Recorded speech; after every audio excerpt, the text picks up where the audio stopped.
Before the Ukraine conflict, US President Joe Biden's approval rating was at the lowest in his presidency. As the conflict unfolds, it has risen by 2 points. 2. From an average of 40% to 42. That's not much of a rally around the flag bump, is it? His disapproval rating is at 51%, and his critics are smelling blood in the water.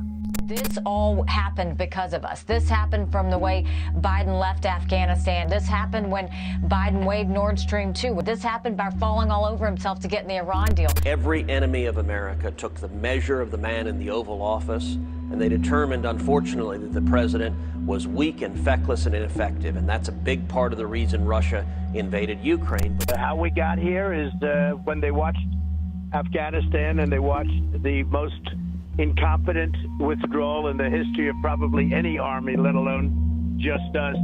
There are 3 forces that are trapping Biden. First is Americans' view before the conflict. Americans didn't like the idea of going toe-to-toe against Russia in the first place. Before the conflict, only 15.3% wanted American soldiers deployed to Ukraine. Only 30.5% agreed to diplomatic pressure. Then the view after the conflict started. Americans are very united in opposing any kind of concessions to Russia. Nearly 90% don't want to see Russia having more influence. More than 80% oppose rolling back NATO troops deployment in Eastern Europe. And then there's Biden himself. He does not want to fight a war with Russia. He does not want US soldiers in Ukraine. He wants to assist Ukraine in fighting Russia and come up with something that looks like a victory for the West. Biden wants to win, but also wants to keep his hands clean.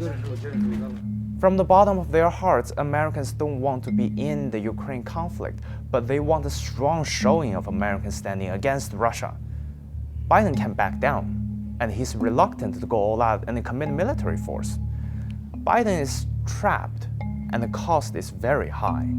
University of Michigan Surveys of Consumers has reported that the index of consumer sentiment has dropped to its lowest level since 2011. The number of Americans believing their personal economic situation will worsen in 2022 has reached its highest since UMich began its survey in the 1940s.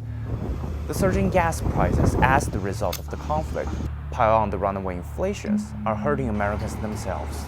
Biden's presidency rests on 3 things: get rid of COVID-19, keep the economy growing, and have a stable relationship with the international community.